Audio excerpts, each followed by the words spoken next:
scripture feast, right? It's a scriptural feast that we are getting.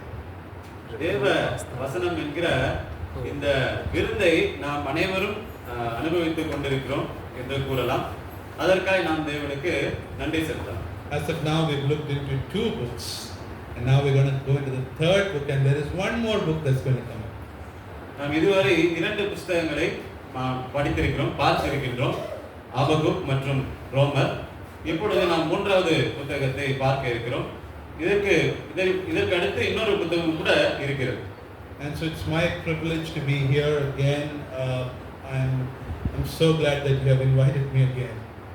எனக்கு என்னை நீங்கள் அழைத்திருக்கிறீர்கள், நான் இங்கே இருக்கிறேன். நான் அதை பாக்கியமாக கருதுகிறேன். அதற்காக நான் நன்றியுள்ளவனாகவும் இருக்கிறேன். And I'm glad that this time I couldn't come alone. I came with my whole family. I have brought my wife Merlin, and I have brought my 2 sons. The older one is Samuel. He is 8 years old. The second one is Micah, and he's 4 years old. Thank you. He's 4 years old, and so you can see them, you can play with them, you can say hi to my wife and have more conversations with them. நான் இங்கே தனியானவனாக வரவில்லை. நான் இந்த சமயத்தில் குடும்பமாக இங்கே வந்திருக்கிறேன். நான் என்னுடைய மனைவி மெர்லின் மற்றும் என்னுடைய பிள்ளைகள் சாமுவேல் மற்றும் மைக்கா அவர்களும் கூட இங்கே இருக்கிறார்கள். ஆகவே நீங்கள் அவர்களோடு கூட கலந்துரையாடும்படி நான் உங்களை கேட்டுக்கொள்கிறேன். So in this camp we are looking at a theme called the righteous or the just shall live by faith. இந்த முகாமிலே நாம் நீதிமான் விசுவாசத்தினாலே நீதிமான் பிழைப்பான் என்கின்ற அந்த ஒரு கருத்தை, மைய கருத்தை நாம் தலைப்பாக வைத்திருக்கிறோம். And we are looking at this theme from the lens of 4 different books. இந்த மைய கருத்தை 4 கண்ணோட்டங்களில் அல்லது வேதத்தினுடைய 4 புத்தகங்களின் கண்ணோட்டத்தில் நாம் பார்க்கின்றோம். And so it's really hard to do justice to look at this theme from 4 different books, but I'm sure that all 4 of us brothers are trusting in the Lord to try our best with the grace of God to bring about these amazing teachings of our Lord Jesus Christ. இந்த 4 புத்தகங்களிலிருந்து நாம் விசுவாசத்தினால் நீதிமான் பிழைப்பான் என்கின்ற அந்த தலைப்பை நாம் கற்றுக்கொள்வது மிகவும் கடினமான ஒன்றுதான். ஆனால் இந்த நாளிலே நாங்கள் அதை புரிந்து கொள்வதற்காக எங்களுடைய அனைத்து முயற்சிகளையும் நாங்கள் எடுக்கிறோம். And so in this class we're just going to look at a few things about Galatians, and we will be basically just going into the first chapter of Galatians. இந்த வகுப்பிலே நாம் கலாத்தியர் புத்தகத்தை குறித்த சில காரியங்களை நாம் இன்றைக்கு இந்த வகுப்பிலே நாம் பார்க்கலாம். குறிப்பாக 1ஆம் அதிகாரத்தை நாம் சற்று ஆழமாக பார்க்கலாம். I hope we will not sleep during this time. Recently I was taking a class in a Bible college in Kerala, and me and my friend had to travel at 4 a.m. in the morning. And as I was taking the class, it was a 4-hour class, and I took the class, and middle of the class I slept off. As I was teaching, I slept off. நீங்கள் தூங்க மாட்டீங்கன்னு நான் நினைக்கிறேன். சகோதரன் செமினாரில் அவர் class எடுத்துக்கொண்டிருந்த சமயத்தில் அந்த 4 மணி நேரம் அந்த வகுப்பு சென்று கொண்டிருந்தது. சகோதரன் கிளாஸ் எடுத்து கொண்டிருக்கும் சமயத்திலேயே அவருக்கு அங்கே தூக்கம் வந்துவிட்டது. And so 2 things I was reminded by the Spirit of God. Number 1, I'm a weak person. ஆவியானவர் அங்கே என்னை குறித்து ஞாபகப்படுத்தும் 2 காரியங்கள். முதலாவது ஒன்று, நான் பலவீனமான மனிதன். And second one, always listen to your wife. இரண்டாவது, உங்களுடைய மனைவியை நீங்கள் எப்பொழுதும் கேட்கக்கூடியவர்களாக இருக்க வேண்டும். Because every week she tells me, just before you travel in the morning, go to sleep at 9 p.m. so that you get your 6 hours of sleep and you can travel and you can be active throughout those 4 hours of class. I don't listen to her and I slept off in the class. என்னுடைய மனைவியினுடைய ஆலோசனையை நான் கேட்ட பொழுது நான் சரியாக நேரத்தை தூங்குவதற்கு செலவிட்டு அதற்கு பின்பாக வகுப்புகளை எடுத்த பொழுது நான் தூங்காமல் இருந்தேன். ஆகவே நம்முடைய மனைவியினுடைய ஆலோசனையை கேட்கிறவர்களாய் இருப்பது நல்லது என்று கூறுகிறார். So I hope that we will go through till 1 o'clock, and we have an encouragement that right after this class we're going to have lunch So let's keep awake till that moment, yeah? So let's get into the book. ஒரு மணி வரைக்கும் இந்த வகுப்பு இருக்கும். இந்த வகுப்பு முடிந்ததும் நமக்கு மதிய உணவு இருக்கிறது. அந்த உணவு இருக்கிறது என்ற உற்சாகத்தோடு நாம் இந்த வகுப்பை கேட்கும்படி நான் உங்களை உற்சாகப்படுத்துகிறேன். So we see that the book of Galatians, the epistle written to the Galatians, was written by a man called Apostle Paul. கலாத்தியர் புத்தகமானது நிருபமானது அப்போஸ்தலனாகிய பவுல் என்ற நபராலே கலாத்தியர் சபை மக்களுக்கு எழுதப்பட்ட ஒரு நிருபமாகும். Mostly he writes to a single church, or in some cases he has written to a single person, but here we see that Paul is writing to a group of churches. He says to the Galatians, or to the churches in the region of Galatia. அப்போஸ்தலனாகிய பவுல் ஒரு தனிப்பட்ட சபைக்கு அல்லது தனிப்பட்ட நபர்களுக்கு அவர் தன்னுடைய கடிதங்களை நிருபங்களை எழுதுகிறதை நாம் அறிந்திருக்கிறோம். கலாத்தியர் நிருபம் என்று வருகிற பொழுது அந்த கலாத்தியா நாட்டிலே கலாத்தியா பகுதியில் இருந்த சில சபைகளுக்கு சேர்த்து எழுதப்பட்ட ஒரு புத்தகமாக இந்த கலாத்தியர் நிருபம் இருக்கிறது. Now we see that Paul, during his first missionary journey around AD 46 to 48, he had gone to this Asia Minor, and he was going through different cities, and he came to this region which is the modern day Turkey. அப்போஸ்தலனாகிய பவுலானவர் தன்னுடைய முதலாவது ஊழிய missionary பயணத்திலே AD 49 50 அந்த ஆண்டுகளிலே Asia minor என்ற அந்த பகுதிக்கு அங்கே இருக்கக்கூடிய சில இடங்களுக்கு அவர் வந்த பின்பு இந்த பகுதிக்கு கலாத்தியா என்ற அந்த பகுதிக்கு அவர் வந்தடைந்தார். And so he preaches the gospel there, and a few believers have come up, and so church is planted, and he moves on from there. அந்த இடத்திலே அப்போஸ்தலனாகிய பவுல் சுவிசேஷத்தை பிரசங்கித்தார். அதை கேட்டு விசுவாசித்த பலர் விசுவாசிகள் ஆனார்கள். அவர்களாலே அந்த பட்டணத்திலே ஒரு சபை நிறுவப்பட்டது. அதற்கு பின்பாக பவுல் அங்கே இருந்து வேற ஒரு பட்டணத்திற்கு சென்று விட்டார். But we see that Paul takes every opportunity to teach and to train and to shepherd the people of God in these cities in the true doctrine, in the true gospel of our Lord Jesus Christ. ஆண்டவராகிய இயேசு கிறிஸ்துவினுடைய சுவிசேஷத்தை குறித்தும் சத்தியத்தை குறித்தும் அவர்கள் இந்த பட்டணங்களிலே ஏற்படுத்தப்பட்ட சபை மக்கள் நன்றாக அறிந்து கொள்ளும்படிக்கு பவுலானவர் அனைத்து முயற்சிகளையும் அவர் எடுத்தார். And so we see, when we think about the Ephesian church, Paul came back later for 3 long years, and he spent time over there teaching them the true doctrine, the true word of God. அப்போஸ்தலனாகிய பவுல் எபேசு பட்டணத்திற்கு 3 ஆண்டுகள் கழித்து பின்பு வந்தும் கூட அங்கே அவர்களுக்கு திரும்பவும் கூட அந்த உண்மையான சத்தியத்தை குறித்து அவர்களுக்கு அவர் படிப்பித்தார். And we see, when it comes to the Galatian churches, we see that Paul fell sick in that place, and he was there for a longer period of time. As he was recovering, he taught the people in the Galatian church what is the gospel and the main sound doctrine of our Lord Jesus Christ. கலாத்தியர் மக்களுக்கு அவர் உண்மையாக கலாத்திய மக்களுக்கு அவர் சுவிசேஷத்தினுடைய சரியான சுவிசேஷம் என்றால் என்ன என்பதை குறித்து அவர் திரும்பவும் கூட அவர்களுக்கு அங்கே அவர் கற்றுக் கொடுத்தார். So it's important to see Paul's heart for the churches.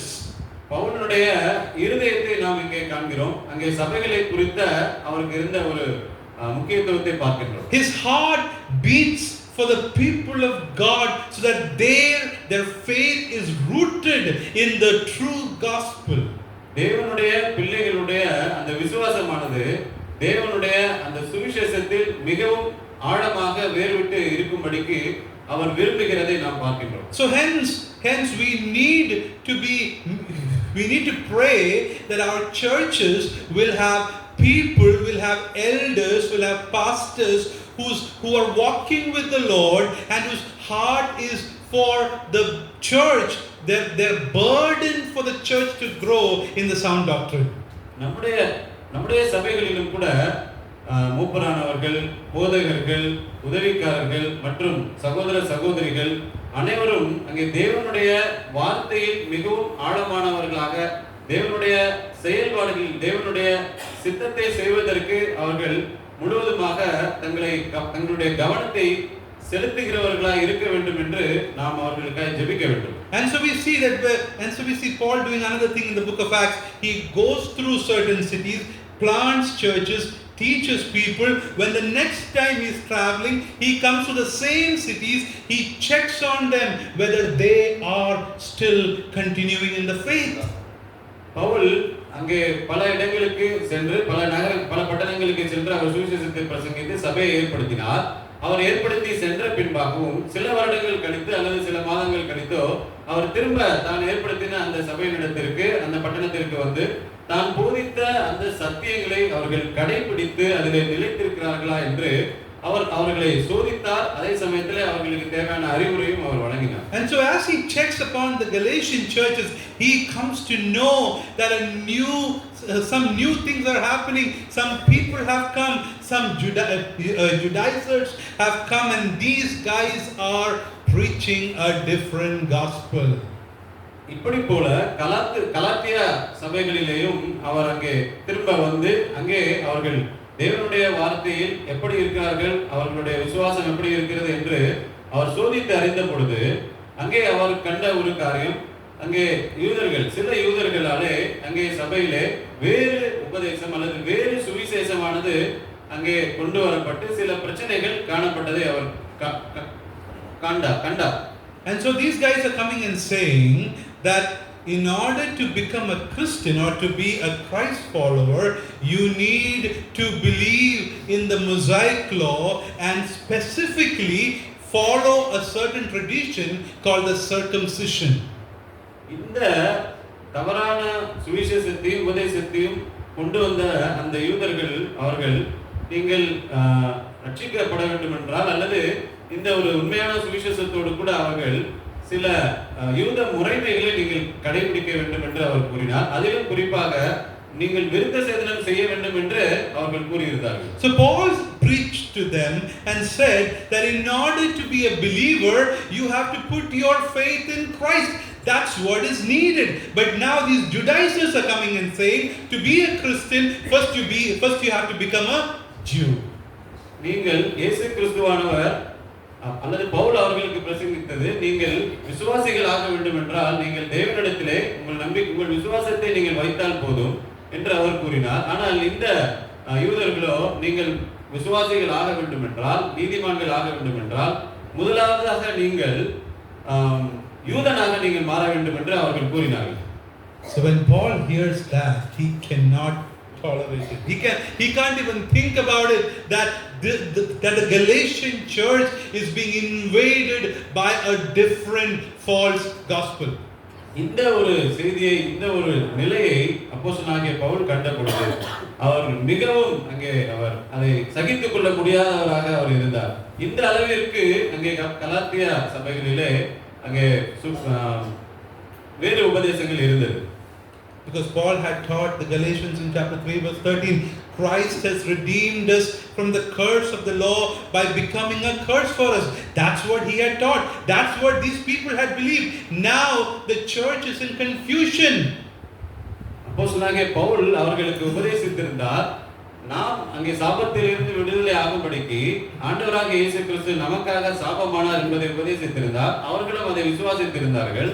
ஆனால் இப்பொழுது அதை அவர்கள் விட்டுவிட்டார்கள், மறந்து போனார்கள்.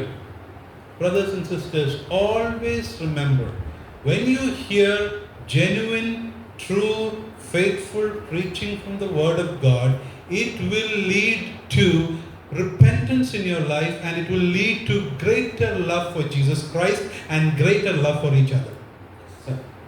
சகோதர சகோதரிகளே, நீங்கள் சரியான சுவிசேஷத்தை அல்லது சரியான பிரசங்கத்தை நீங்கள் கேட்கும் பொழுது அந்த பிரசங்கமானது தேவன் மேல் நீங்கள் வைத்திருக்கக்கூடிய அன்பையும் சகோதர சகோதரிகளாக நாம் ஒருவர் மேல் வைத்திருக்கக்கூடிய அந்த அன்பையும் அது வளர்ச்சி அடைய செய்கின்ற ஒன்றாக இருக்கிறது என்பதை நீங்கள் எப்பொழுதும் நினைவில் கொள்ளுங்கள். But any time in our churches when someone stands up and preaches something that is strange, that is different from what Jesus and his apostles and the prophets taught, it will lead to confusion, it will lead to division, and the church of God is under attack. There is no doubt about it. இதற்கு ஆண்டவராகிய இயேசு கிறிஸ்துவோ அல்லது தீர்க்கதரிசிகளோ மற்றும் அப்போஸ்தலர்களோ இவர்கள் பிரசங்கிக்கின்ற அந்த காரியங்களிலே குழப்பங்களும் வேறு சந்தேகங்களும் வரும் என்றால் நிச்சயமாக அங்கே பிரச்சனைகளும் பிரிவினைகளும் அங்கே வரும் என்பதை நீங்கள் அறிந்து கொள்ளுங்கள். So therefore in around AD 48 or 49 Paul writes this letter, and he is writing this letter to confront these false teachers. He is writing this letter to remind the disciples in the Galatian churches that do not fall for that false gospel. Be rooted in Christ Jesus.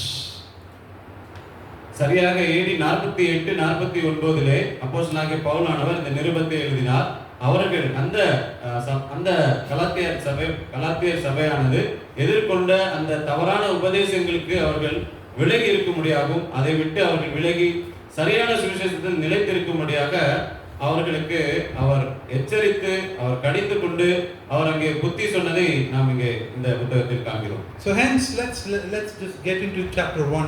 I only have 4 sessions over these 3 days, so I'm going to right away get into chapter 1 because we have quite a lot of ground to cover. எனக்கு 4 வகுப்புகள் மட்டுமே இருக்கிறபடினாலே நாம் இப்பொழுது நேரடியாக முதலாவது அதிகாரத்திற்காக செல்லலாம். நான் எடுக்க வேண்டிய அந்த பகுதி நிறைய இருக்கிறது. So let's get into chapter 1 very quickly. நாம் 1வது அதிகாரத்தை நாம் பார்க்கலாம். Before we get into lunch, we have quite a few things to get through. நாம் உணவுக்கு செல்வதற்கு முன்பாக நாம் இந்த முதலாவது அதிகாரத்தை சற்று. So in chapter 1 what Paul is trying to do is, the focus is to say that there is no other gospel. இங்கே முதலாவதாக இந்த முதலாம் அதிகாரத்தில் அப்போஸ்தலனாகிய பவுல் அங்கே சுவிசேஷத்தை மாத்திரம் அங்கே அவர் முன்பதாக வைக்கிறதை நாம் பார்க்கின்றோம். The reason why we need to go through chapters 1 and 2 and the first part of 3 pretty much in detail is because doctrine leads to right living. சுவிசேஷமானது நம்மை சரியான வாழ்க்கை வாழும்படியாக நம்மை நடத்துகிறதா அது இருக்கிறபடினாலே இந்த ஒரு சுவிசேஷத்திற்கு பவுலானவர் 1 மற்றும் 2 3ஆம் அதிகாரத்தினுடைய முதல் பாகத்தில் அவர் அதை குறித்து அவர் பேசி இருக்கிறார். We saw from Brother Pramod, he spoke about how Galatians is there up till chapter 12 there is doctrine. Chapter 11 there is doctrine. From 12 to 16 based on that doctrine of the gospel, how should we live? How should the Roman churches live? That is important. In the same way we see in Galatians there is doctrine, the gospel doctrine, and then on the basis of that we should live our lives. நாம் இதுக்கு முன்னாடி நம்ம கேட்ட அந்த செய்தியிலே சகோதரன் பிரமோத் அவர்கள் அங்கே முதல் 11 அதிகாரங்கள் வரையும் அங்கே சத்தியத்தை குறித்து அங்கே அவர் கூறினார். சுவிசேஷத்தை குறித்த சரியான காரியத்தை அவர் ரோமர் புத்தகத்தில் இருந்து அதை அவர் கூறினார். அதற்கு பின்பாக அந்த 12 இறுதி 16ஆம் அதிகாரம் வரைக்கும் கூட அந்த சரியான சுவிசேஷமும் சரியான சத்தியமும் நம்முடைய நடைமுறை வாழ்க்கையில் அதை நாம் எப்படி கடைபிடிக்க வேண்டும் வாழ வேண்டும் என்பதை குறித்து நாம் சிந்தித்தோம். அப்படி போலவே இந்த புத்தகத்திலும் கூட சரியான சுவிசேஷமானது நம்மை சரியாய் நடைமுறை வாழ்க்கையில் நம்மை வாழ அது உதவி செய்கிறதா இருக்கிறது என்பதை இந்த புத்தகத்திலும் நாம் காண்கின்றோம். How should the righteous live by faith? எப்படி விசுவாசத்தினாலே நீதிமான் பிழைப்பான்? The first question is, what is that person believing in? முதலாவதான கேள்வி என்னவென்றால் அந்த மனிதன் எதை நம்புகிறார்? If we want to live by faith, நீங்கள் விசுவாசத்தினாலே வாழ வேண்டும் என்று நீங்கள் விரும்பினால் we need to ask the question, what am I believing in? நமக்கு ஒரு கேள்வி இருக்கிறது, நாம் எதை விசுவாசிக்க வேண்டும்? That's why we see during the Reformation ages, we see that Martin Luther and all of those people, they were very sure about 2 things. நாம் சீர்திருத்த மறுமலர்ச்சி காலகட்டத்திலே நாம் பார்க்கின்ற காரியம் என்னவென்றால், முக்கியமாக மார்ட்டின் லூத்தர் அவர்கள் வாழ்ந்த காலகட்டத்திலே அவர்கள் முக்கியமான 2 காரியத்தை அவர்கள் முன்வைத்தார்கள். Number 1, the authority of scripture over all human authority. முதலாவது வார்த்தையின் அந்த அதிகாரம் மட்டுமே எல்லா அதிகாரத்திற்கும் மேலானது என்பதை அவர்கள் கூறினார்கள். The ultimate, the superior authority of Scripture over all human authority and over all things is the first thing that Martin Luther was preaching about.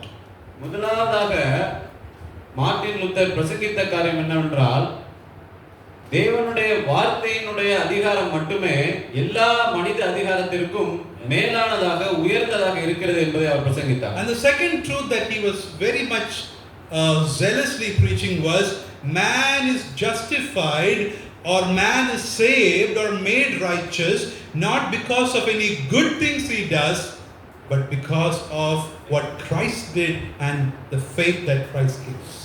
இரண்டாவது காரியம் அவர் பிரசங்கித்தது மனிதன் எந்த ஒரு நற்கிரியைகளினாலும் அவன் நீதிமானாக்கப்படுவதில்லை, அதற்கு பதிலாக ஆண்டவராகிய இயேசு கிறிஸ்து செய்த செயல்களின் அடிப்படையிலும் அவர் அளித்த விசுவாசத்தின் அடிப்படையிலுமே அவன் நீதிமானாக்கப்படுகின்றான் என்பதை அவர் உறுதியாக பிரசங்கித்தார்.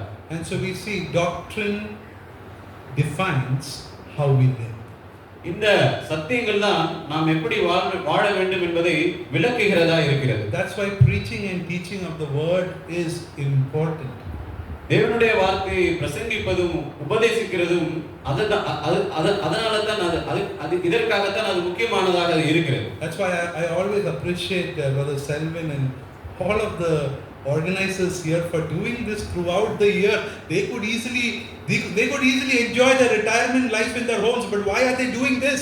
So that our people, our churches would learn to know God, to believe in God, and that defines the way we live individually and as churches. நாம் ஏன் இந்த விதமாக இங்கே கூடி வந்திருக்க வேண்டும்? நாம் இந்த நேரத்தை வேற எதற்காக நாம் பயன்படுத்தி இருக்கலாம். சகோதரன் செல்வின் அண்ணன் அவர்கள் ரிட்டையர் ஆகிவிட்டார்கள். அந்த நேரத்தை அவர்கள் வேறு விதமாக பயன்படுத்தலாம்.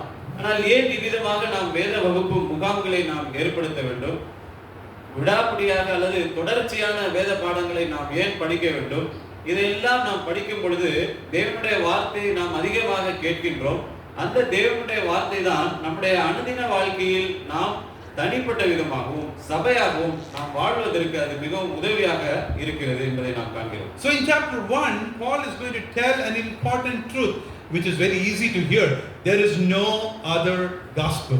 அதுவே முதலாம் அதிகாரத்திலே கலாத்தியர் முதலாம் அதிகாரத்தில் அப்போஸ்தலனாகிய பவுல் சொல்லுகின்ற காரியம் என்னவென்றால் வேறு ஒரு சுவிசேஷம் இல்லை என்று கூறுகிறார். And to say this truth he is giving 8 arguments. இந்த சத்தியத்தை அவர் வலியுறுத்துவதற்காக 8 காரியங்களை அவர் சொல்லுகிறார். And when we read these 8 arguments in the Tamil Bible and the English Bible, it is pretty interesting how it's given. But today we're going to look at those 8 arguments from a different lens. இந்த ஒரு 8 விவாதங்களை அவர் முன்வைக்கிறார். நாம் அதை ஒரு மாறுபட்ட கோணத்தில் இன்றைக்கு நாம் அதை சிந்திக்க போகிறோம். All these 8 arguments we're going to look from bottom towards the up.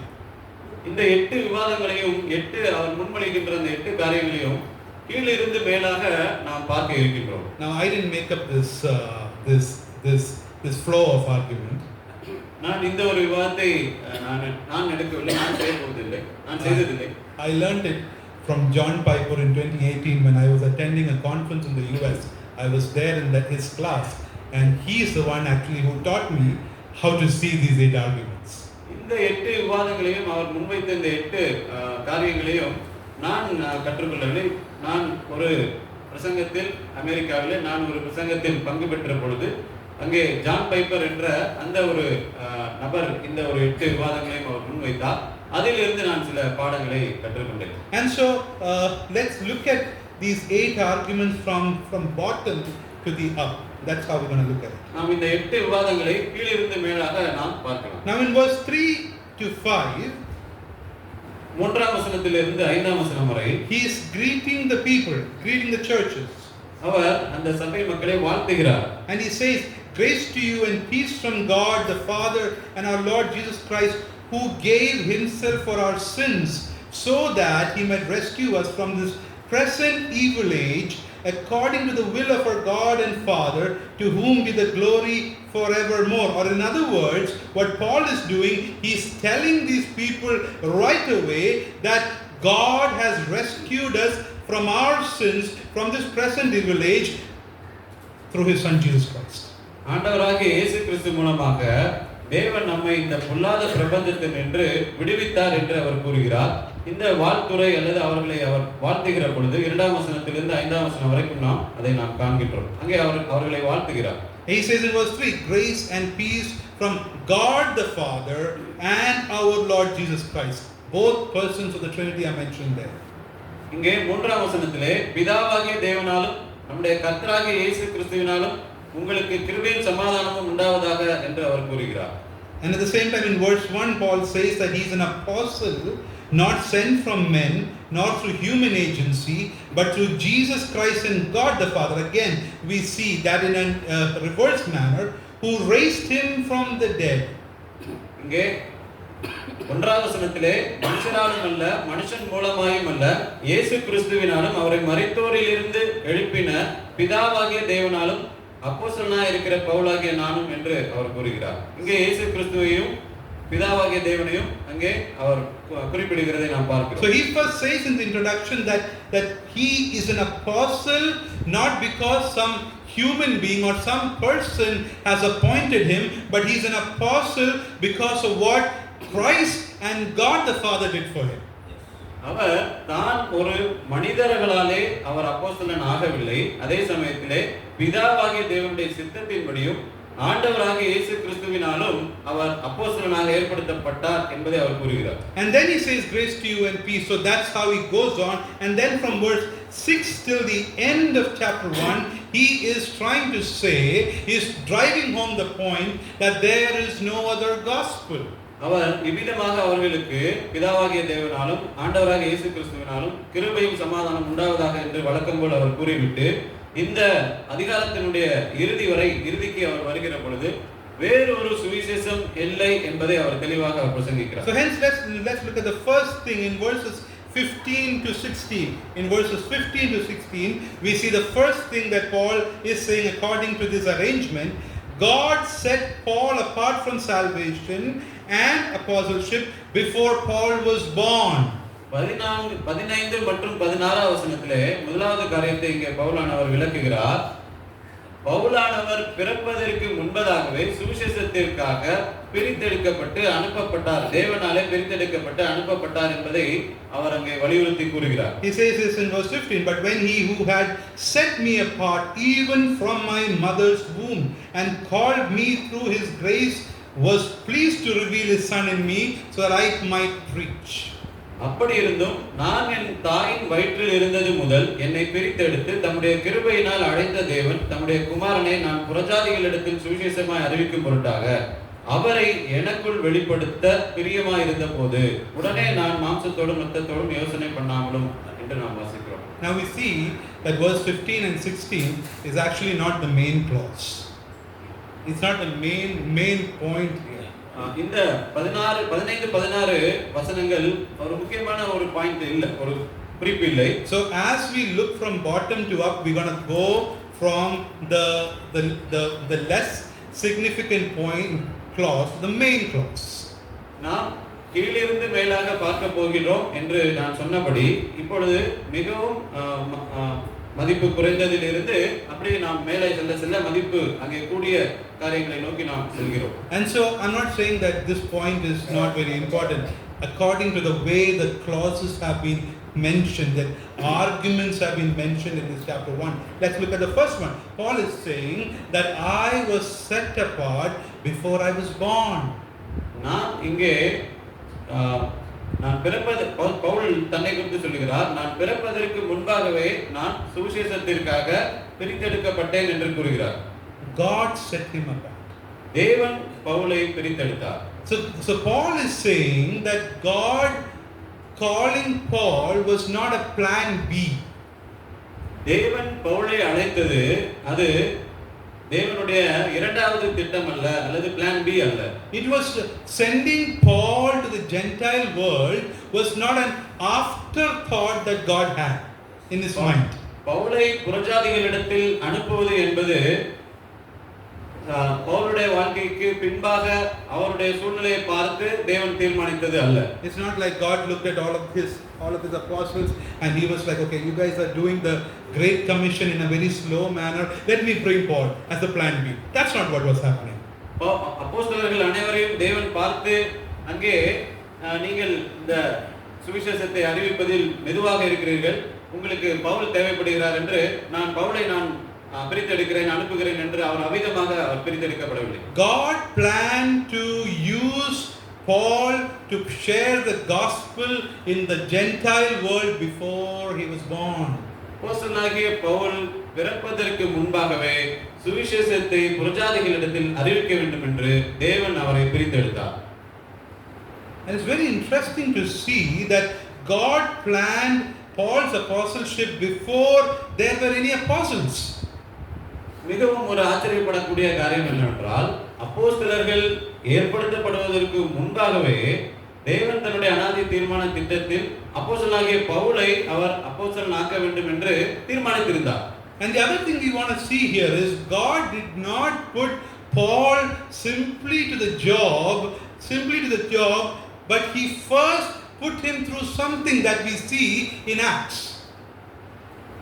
அவர் பவுலை நேரடியாக அவர் சுவிசேஷத்திற்கென்று அவர் ஏற்படுத்தவில்லை. அதே நேரத்தில் அதற்கு முன்பாக மற்றும் சில காரியங்களை நாம் பார்க்கின்றோம். அதை குறித்து அப்போஸ்தலருடைய நடவடிக்கைகள் நமக்கு சொல்லுகிறது.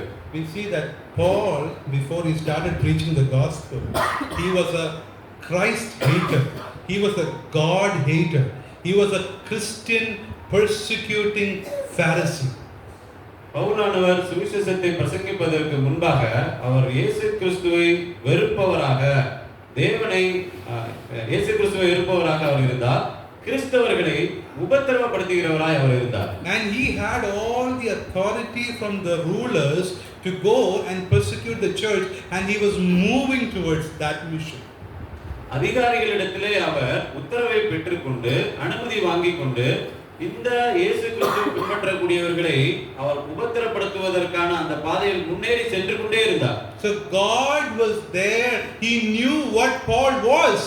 He knew what Paul's background was. He knew what Paul was up to, and from there on the way on the road to Damascus, Jesus appears to him. Pavul எப்படிப்பட்டவராய் இருக்கிறார், அவர் என்ன செய்து கொண்டிருந்தார், அவர் எந்த பாதையிலே சென்று கொண்டிருக்கிறார் என்பதை அனைத்தையும் தேவன் அறிந்திருந்தார். அங்கே தமஸ்குவிற்கு செல்லும் அந்த பாதையிலே இயேசு கிறிஸ்து அவரை சந்தித்தார். So in other words, we can say that God allowed him to be a hateful, difficult persecutor of his church before he took control of his life. Pavul அங்கே சபையை துன்பப்படுத்துகிறவராக இருக்கும்படியாக தேவன் அனுமதித்திருந்தார்.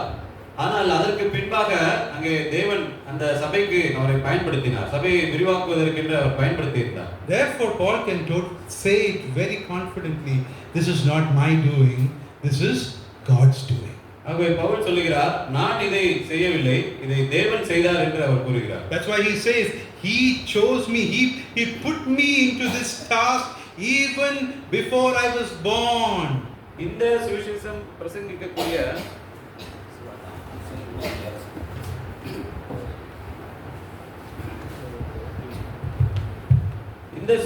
பிரசங்கிக்கக்கூடிய அந்த ஒரு ஊழியத்தை அங்கே பவுலுக்கு தேவன் கொடுத்திருந்தார். அவர் பிறப்பதற்கு முன்பாகவே அதை அவர் தீர்மானித்து அவருக்கு கொடுத்திருந்தார். And so in chapter 1, to actually encourage the people in the Galatian churches, he tells them this fact that God put me in this business, God put me in this mission before I was even born.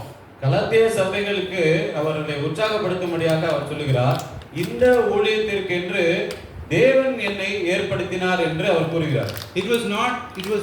It was just for nothing that I just came to this church, to this place and preached the gospel and the church was planted. This was planned beforehand.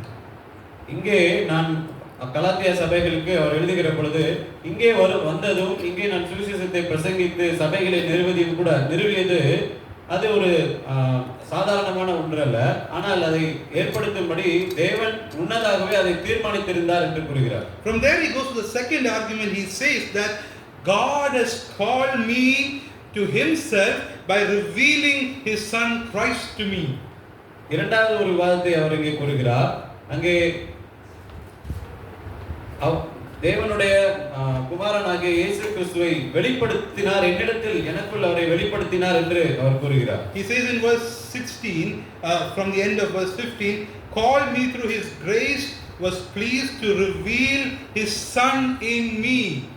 என்னை பிரித்தெடுத்து தம்முடைய கிருபையினால் அழைத்த தேவன் தம்முடைய குமாரனை நான் புறஜாதிகளிடத்தில் சுவிசேஷமாய் அறிவிக்கும் பொருட்டாக அவரை எனக்குள் வெளிப்படுத்த பிரியமாய் இருந்தார் என்று நாம் பார்க்கிறோம்.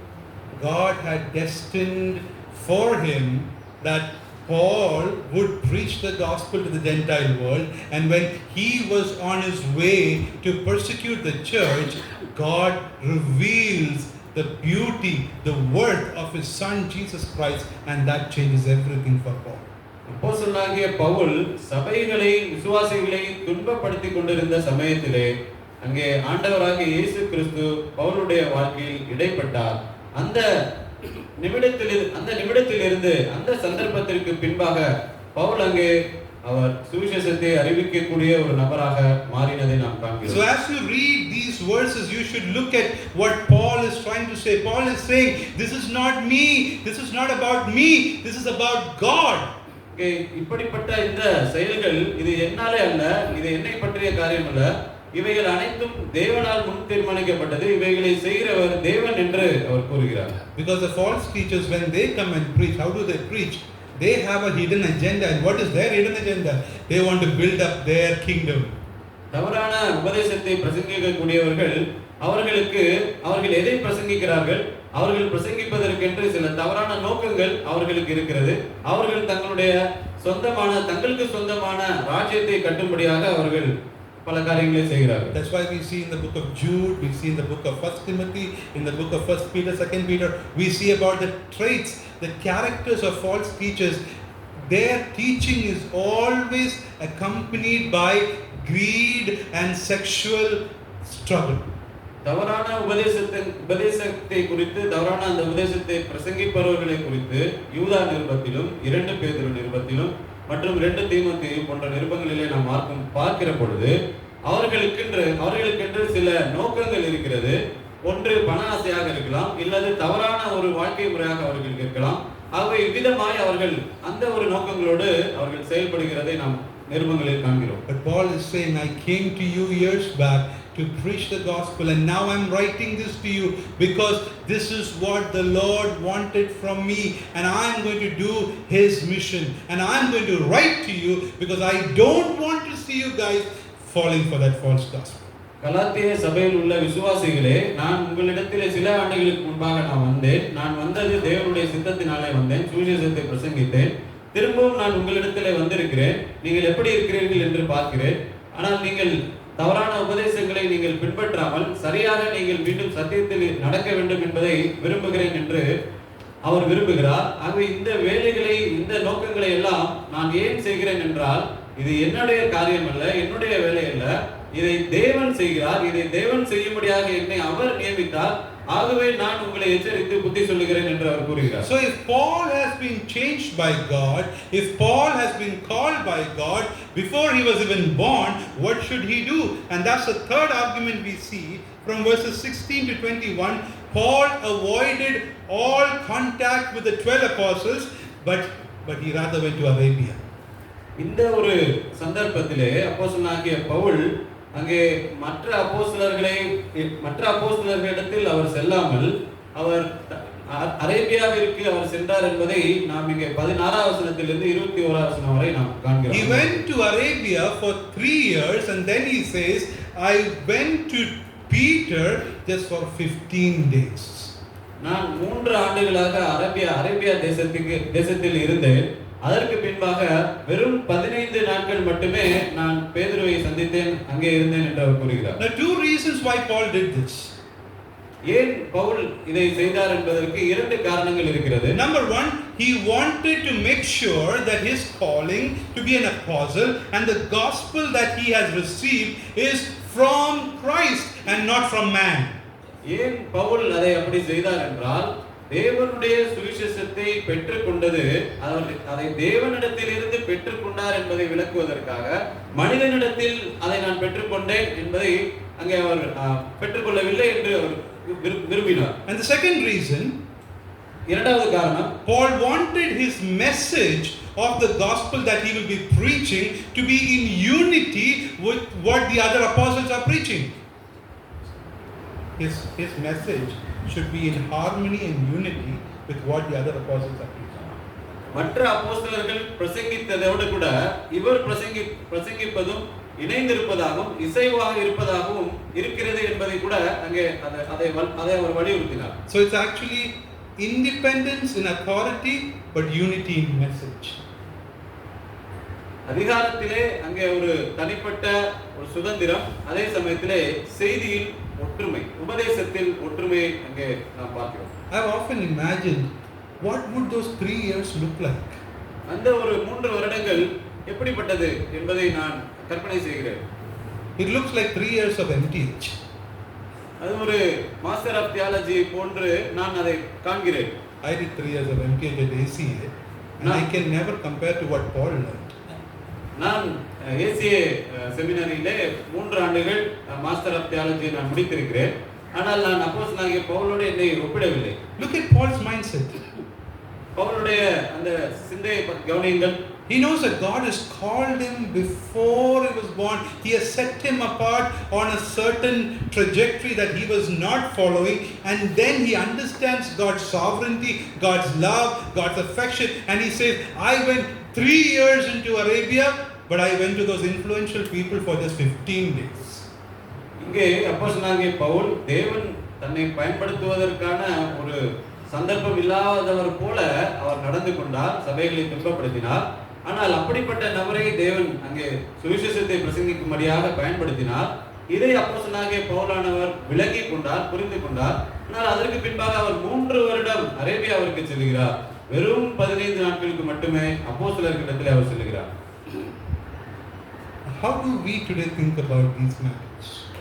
நாம் இந்த காரியங்களை இன்றைக்கு நாம் எப்படி சிந்தித்துக் கொண்டிருக்கிறோம்? We normally want to align with some leader, some influential elder or leader or founder of the church. We want to align with that person, right? That's how we are thinking. Any new person coming into ministry, I want to have that person's blessings. நாம் இன்றைக்கு எப்படி இருக்கிறோம்? ஏற்கனவே இருக்கக்கூடிய ஒரு தலைவரோடு கூட நாம் இணைந்து செயல்படுகிறவர்களாகவே இருக்க விரும்புகிறோம். நாம் இந்த விதமான ஒரு சிந்தையோடு கூட தான் நாம் செயல்படுகிறோம். And after you are with a certain leader, then you want to be the leader. நீங்கள் ஒரு தலைவருக்கு பின்பாக நீங்கள் சில நாட்கள் இருந்ததற்கு பின்பாக நீங்கள் தலைவராக வேண்டும் என்று விரும்புகிறீர்கள். And then you want some people to be under you, junior ministers of God, so that you can control them. நீங்கள் உங்களுக்கு கீழே சில விசுவாசிகள் இருக்க வேண்டும் என்று விரும்புகிறீர்கள். அப்போ அவர்களிடத்திலே நீங்கள் உங்களுடைய அதிகாரத்தை பயன்படுத்த வேண்டும் என்று வாஞ்சிக்கிறீர்கள். And in all, I'm not saying that discipleship is not needed. Discipleship is very much needed and all of that. But today our churches have got it very wrong. We are serving to please certain human leaders than our Lord. நான் சீஷத்துவத்தை குறித்து நான் சொல்லவில்லை. சீஷத்துவம் நமக்கு அவசியம்தான், அதை குறித்து நான் தவறாக எதுவும் பேசவில்லை. அதே சமயத்தில் மனிதர்களை பிரியப்படுத்துவதை விட நாம் தேவனை பிரியப்படுத்துவது மிகவும் அவசியம் என்று கூறுகிறேன். No wonder why today's churches are weak. நாம் இன்றைக்கு சபை பலவீனமற்றதா இருப்பதை குறித்து ஆச்சரியப்பட தேவையில்லை. No wonder today why people don't have anything to properly preach from the pulpit. இன்றைக்கு பிரசங்க பீடத்திலிருந்து சரியாக பிரசங்கிக்கவில்லை என்பதை குறித்து நாம் ஆச்சரியப்பட தேவையில்லை. No wonder why preachers are afraid to speak the truth, because then the leaders won't like it, they won't get the income. பிரசங்கிமார்கள் அவர்கள் பயப்படுகிறவர்களாக இருக்கிறார்கள். அவர்கள் சரியாக சுவிசேஷத்தை அவர்கள் பிரசங்கிப்பதில்லை. அவர்கள் அதிகாரிகளுக்கு பயப்படுகிறவர்களாக இருக்கிறார்கள். ஏனென்றால் அவர்களுக்கு வரக்கூடிய வருமானம் போய்விடும். And if this brother is with one leader, I will be with some other leader, and then I won't agree with him, he won't agree with me, fight in the church. நான் ஒரு தலைவரை பின்பற்றுகிறேன், சகோதரனும் ஒரு தலைவரை பின்பற்றுகிறார். இவருடைய தலைவரை நான் ஏற்றுக்கொள்வதில்லை, என்னுடைய தலைவரை இவர் ஏற்றுக்கொள்வதில்லை. எங்கள் இருவரிடத்திலுமே பிளவுகள். There's much to learn from Paul. நாம் பவுலிடத்திலிருந்து கற்றுக்கொள்ள வேண்டியது மிகவும் அதிகம். It's easy to say the righteous shall live by faith, but we need to see how Paul came to that conclusion.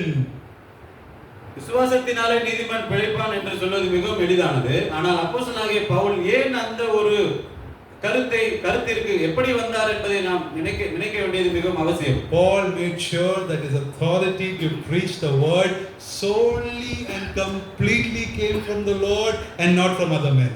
Pavul மிகவும் உறுதியாக இருந்தார், உறுதிப்பட்டவராய் நாம் அவரை காண்கிறோம். அவர் பிரசங்கித்த சுவிசேஷமானது, உபதேசமானது மனிதர்களாலே அவருக்கு கொடுக்கப்படவில்லை, அதற்கு பதிலாக தேவன் அதை அவருக்கு கொடுத்திருந்தார். And he also made sure that he was not preaching a foreign gospel.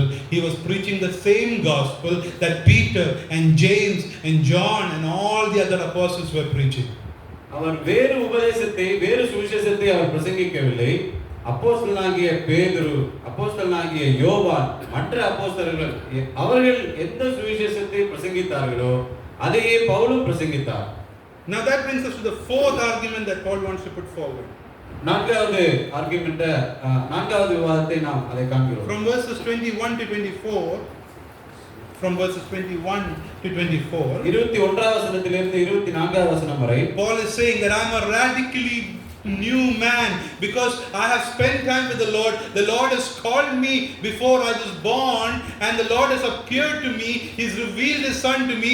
Now I am a radically new person.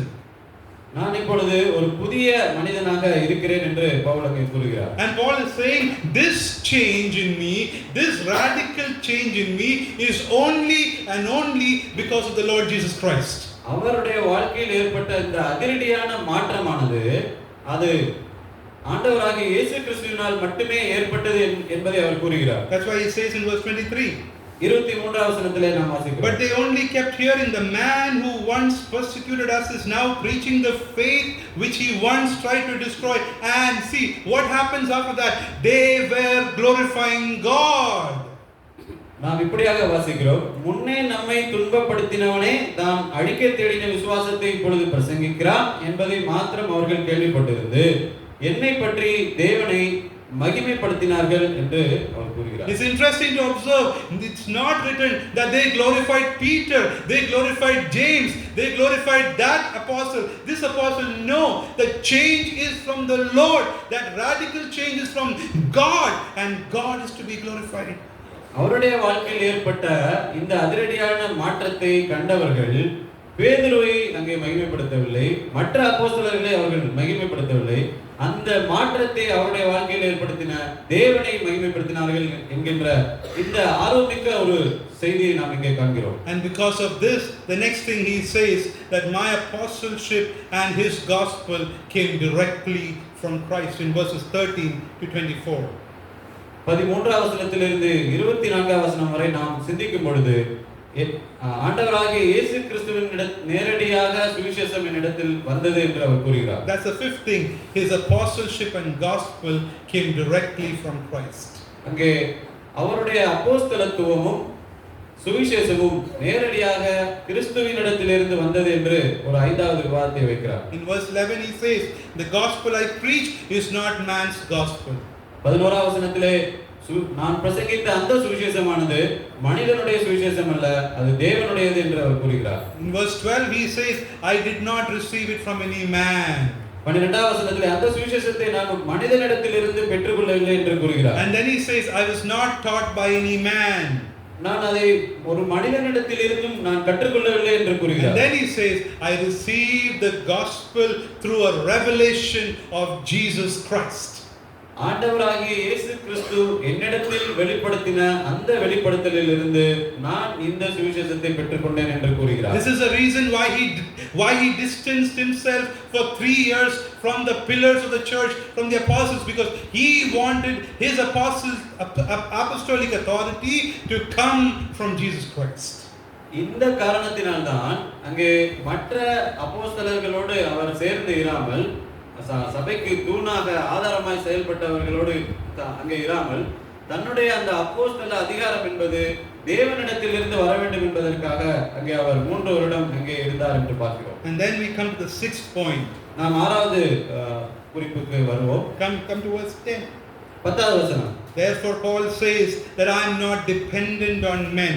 நான் மனிதனை ஒருபோதும் சார்ந்திருக்கவில்லை என்று கூறுகிறார். Because my authority and gospel is from Christ. ஏனென்றால் என்னுடைய அதிகாரமும் என்னுடைய சுவிசேஷமும் இயேசு கிறிஸ்துவின் இடத்திலிருந்து வந்தது என்று கூறுகிறார். Paul is not a man pleaser.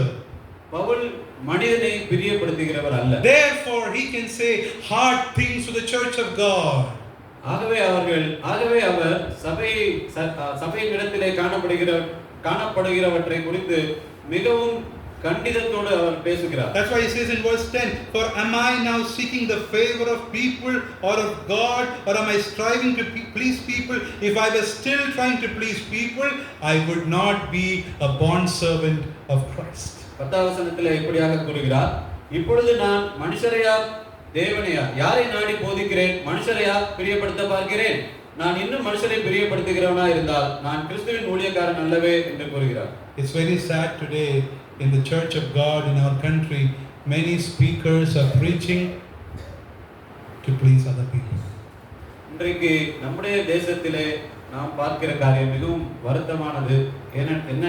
என்னவென்றால் மனிதர்களை பிரியப்படுத்துவதற்காக பிரசங்கிமார்கள் பிரசங்கிக்கிறார்கள். Recently a big church in Cochin, I was talking to a brother whose parents are going to that church, and he was telling me, Godly, they have to preach the prosperity gospel because there are business people in that church.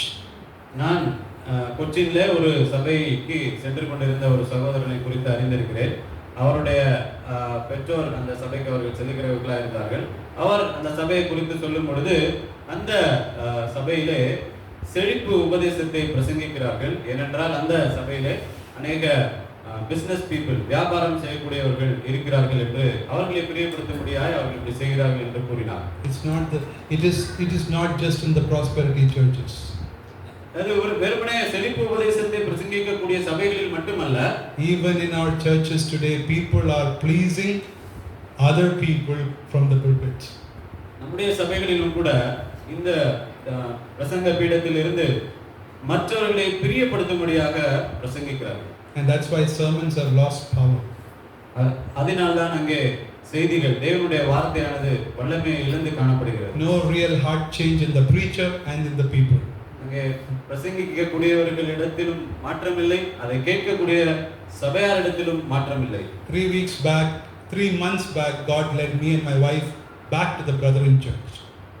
3 மாதத்திற்கு முன்பாக என்னுடைய குடும்பம் நாங்கள் Brethren சர்ச்சுக்கு நாங்கள் வந்தோம். And the elders in that church told me, Godly, God has given you a preaching ministry. You're going to start preaching from now on. Do not hold back. Be bold. Be changed by the Lord. Preach with all confidence in the word of God. தேவனுடைய வார்த்தையில் முழு நம்பிக்கையை வைத்து நீங்கள் தேவனுடைய வார்த்தையை இப்பொழுதிலிருந்து பிரசங்கியுங்கள். நீங்கள் பிரசங்கிக்கக்கூடிய வரமுடையவர்களாக இருக்கிறீர்கள். அதை நீங்கள் பயன்படுத்த தவறாதீர்கள். மிகுந்த தைரியத்தோடு நீங்கள் பிரசங்கியுங்கள் என்று அந்த சபையினுடைய மூப்பரானவர் என்னிடம் கூறினார். I'm so thankful for those elders. அப்படிப்பட்ட மூப்பர்களுக்காக நன்றி உள்ளவனாக இருக்கிறேன். To tell that please preach according to the Lord's leading. Don't think about what people will think about you. The Lord will provide for you. Preach the word confidently for the glory of God. தேவனுடைய மகிமைக்காக தேவனுடைய வார்த்தையை முழு நம்பிக்கையோடு நீங்கள் பிரசங்கியுங்கள். மனிதர்களை குறித்து நீங்கள் கவலைப்பட தேவையில்லை. தேவனுடைய வார்த்தையை மட்டும் நீங்கள் பிரசங்கியுங்கள் என்கின்ற அந்த வார்த்தைகளை சொல்லுகிறவர்களை குறித்து நான் நன்றி உள்ளவனாக இருக்கிறேன். Brothers and sisters, Stephen just preached one sermon. ஸ்தேவான் ஒரே ஒரு பிரசங்கத்தை மட்டுமே செய்தார். And his sermon did not cause any hand claps or fellowship gifts. He got stones and he went to the presence of the Lord. அவர் செய்த அந்த பிரசங்கமானது அவருக்கு பரிசையோ அல்லது உற்சாகத்தையோ கை தட்டுதலையோ அல்லது அவருக்கு பணம் கொடுப்பதையோ கொடுக்கவில்லை. அதற்கு மாறாக அவர் கல்லெறிந்து கொல்லப்பட்டார். And Paul therefore says, I am not going to please man. ஆகவேதான் பவுல் இப்படியாக சொல்லுகிறார், நான் மனிதனை பிரியப்படுத்த மாட்டேன். And the final 2 points. இறுதியான இரண்டு குறிப்புகள். And therefore he says in verse 8 and 9, 8வது மற்றும் 9வது வசனங்களிலே இப்படி சொல்லுகிறார். if an angel contradicts the gospel I preach to you, or if I myself come and preach to you, so let them be accursed. அவர் நான் பிரசங்கித்த இந்த சுவிசேஷத்தை அல்லாமல் வேறொரு சுவிசேஷத்தை நானாவது அல்லது வானத்திலிருந்து வரக்கூடிய ஒரு தேவதூதனாவது பிரசங்கித்தால் அவன் சபிக்கப்பட்டவன் என்று அவர் கூறுகிறார். Normally, how do we expect that statement to come up? அதை எப்படியாக அவர்கள் அங்கே எதிர்பார்க்க முடியும், எதிர்பார்க்கிறார்கள்? If any angel comes, ஒரு ஏதாவது ஒரு தேவதூதன் அங்கே வருவாங்களா?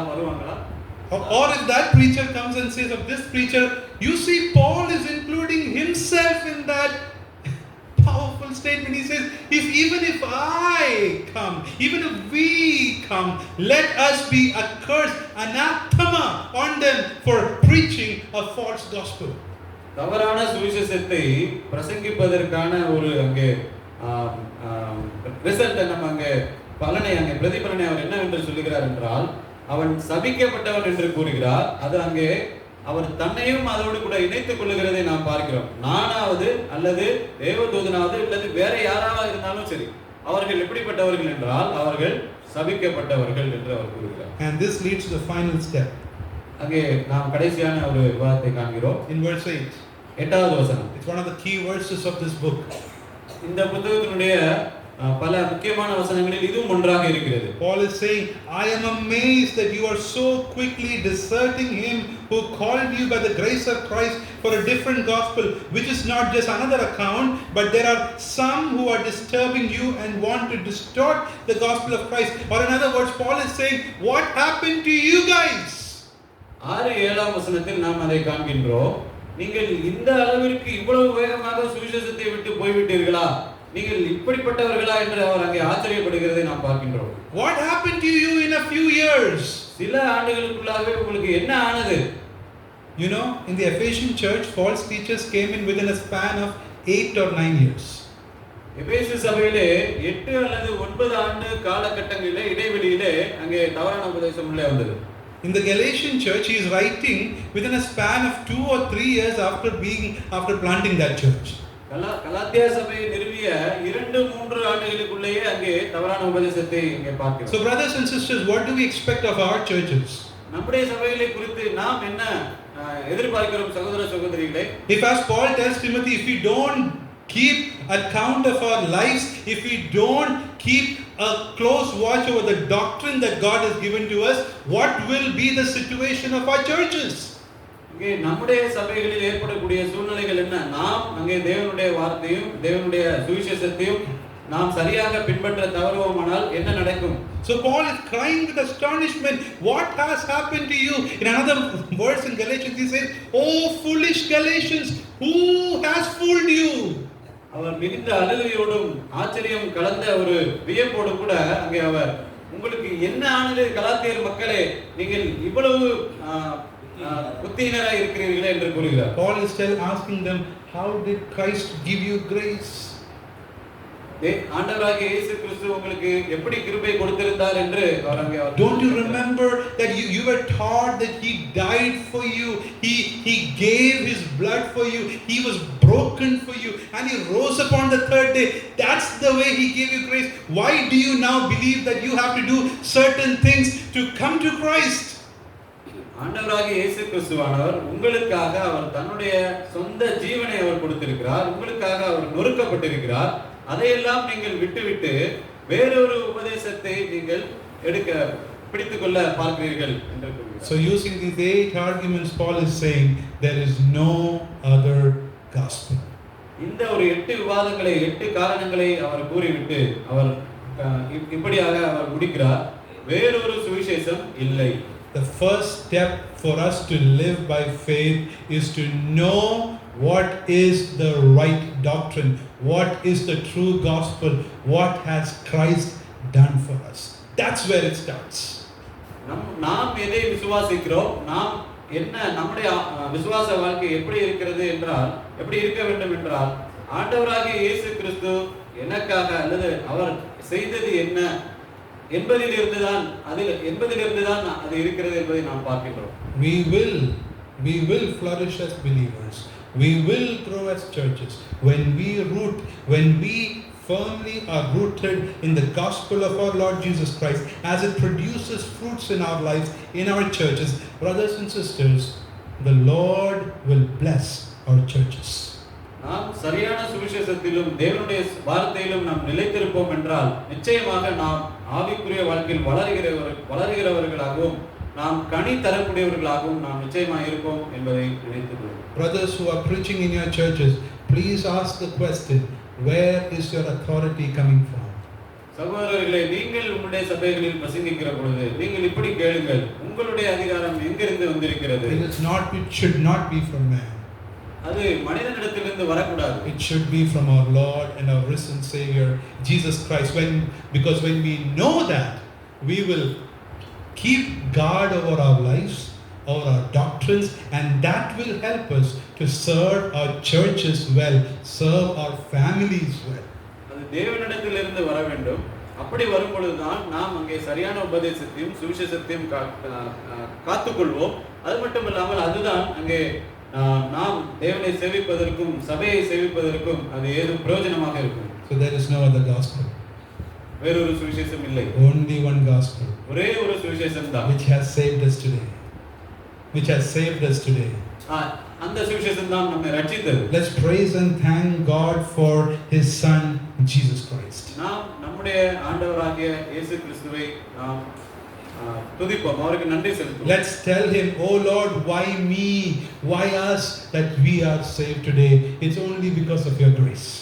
நானும் இங்கே இருக்கக்கூடியவர்கள் ஒவ்வொருவரும் நாம் நினைக்கலாம், என்னை நீங்கள் ரட்சித்தீர்களே, அதற்காக நான் நன்றி செலுத்துகிறேன் என்று கூறலாம். And give us all the grace and strength and wisdom needed to defend this gospel and to stay strong in our belief in the sound doctrines of our God. தேவனுடைய சுவிசேஷத்திலே நாமும் நிலைத்திருக்க தேவனிடத்திலே நாம் கேட்போம். His name be glorified. அவருடைய நாமம் மகிமைப்படுவதாக.